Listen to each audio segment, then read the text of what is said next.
तो आम आदमी पार्टी ने लोकसभा चुनाव के लिए तैयारियां तेज कर दी हैं और इसके तहत 13 फरवरी को आम आदमी पार्टी की राजनीतिक मामलों की समिति यानी पीएसी की बैठक होगी। इस बैठक में गुजरात, हरियाणा और गोवा के लिए लोकसभा उम्मीदवारों के नाम पर चर्चा की जाएगी। इससे पहले आप नेताओं ने कहा था कि पार्टी दिल्ली, पंजाब, हरियाणा, गुजरात और गोवा में सीट बंटवारे को लेकर कांग्रेस के साथ बातचीत कर रही है। गुरुवार को आगामी लोकसभा चुनावों के लिए असम में कई सीटों के लिए 3 उम्मीदवारों की घोषणा की गई थी और इन सबके बीच मिशन 2024 में लगातार आगे बढ़ रही है आम आदमी पार्टी। इसी कड़ी में 13 फरवरी को आम आदमी पार्टी के पीएसी की बैठक होगी। राजनीतिक मामलों की यह समिति जिसमें पंजाब, हरियाणा, साथ ही साथ आपको बता दें गुजरात, गोवा, इन सभी के लिए उम्मीदवारों के नामों पर विचार विमर्श किया जाएगा। तो आपकी लोकसभा चुनाव की तैयारियां खासतौर पर हरियाणा, गोवा और गुजरात की बात करें तो पार्टी इस पर मुख्य फोकस किए हुए है।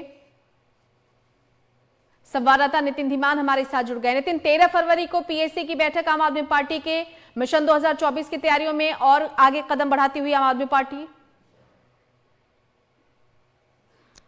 देखिए, कल ही संदीप पाठक ने एक प्रेस कॉन्फ्रेंस की थी और उसमें चुनावों पर भी उनकी तरफ से कहा गया था। जब ये कहा गया था कि सीट शेयरिंग क्या हो, कि इंडिया गठबंधन किस तरीके से रहेगा, तो उन्होंने कहा था कि अब हमें बातें ही नहीं करनी है, काम भी करना है, चुनाव भी लड़ना है और चुनाव जीतना भी है।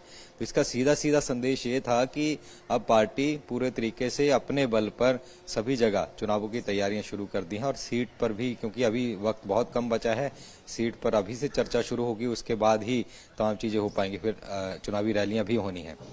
तो 13 तारीख को बैठक रखी गई है जिसमें गुजरात की, गोवा की और हरियाणा की सीटों पर चर्चा होगी। बहुत एग्रेसिवली पार्टी चुनाव लड़ रही है, चुनाव की तैयारियां कर रही है।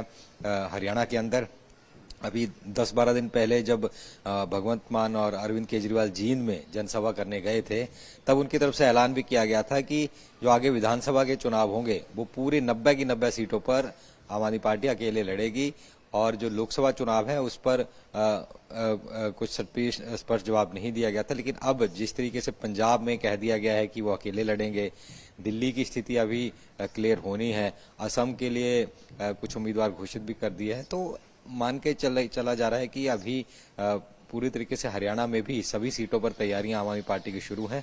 और पिछले कुछ दिनों में हमने देखा जिस तरीके से यात्राएं वहां निकाली गई हैं और जनसंवाद शुरू किए गए हैं, संगठन एक बनाया गया, बहुत काफी बड़ा संगठन बनाया गया है और सुशील गुप्ता और अनुराग ढांडा लगातार वहां पर जो कार्यक्रम ऑर्गेनाइज कर रहे हैं। तो हरियाणा के ऊपर पूरा फोकस रखा हुआ है क्योंकि दोनों तरफ से, एक तरफ से पंजाब से सटा हुआ है, दूसरी तरफ दिल्ली से सटा हुआ है, दोनों में ही आम आदमी पार्टी की सरकार है, तो उसका प्रभाव हरियाणा में भी पड़े, इस पूरी कवायद में आम आदमी पार्टी है। वहीं गुजरात की अगर बात करें तो विधानसभा चुनाव थे तो बहुत अच्छा परफॉर्म किया था पार्टी ने, पहली बार गए थे उस लिहाज से। तो लोकसभा में भी वहाँ अच्छा परफॉर्म करने की कवायद में आम आदमी पार्टी है। गोवा में भी सीटें आई थी और गोवा में भी अब दोबारा से अब लोकसभा के ऊपर पार्टी का फोकस है।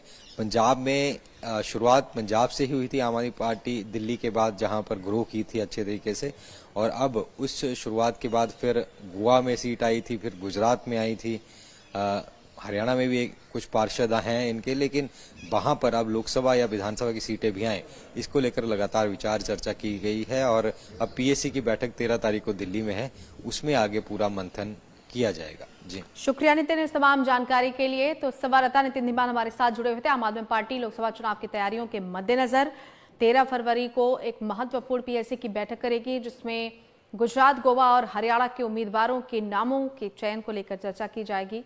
लगातार मिशन 2024 की तैयारियों में आम आदमी पार्टी जुटी हुई है।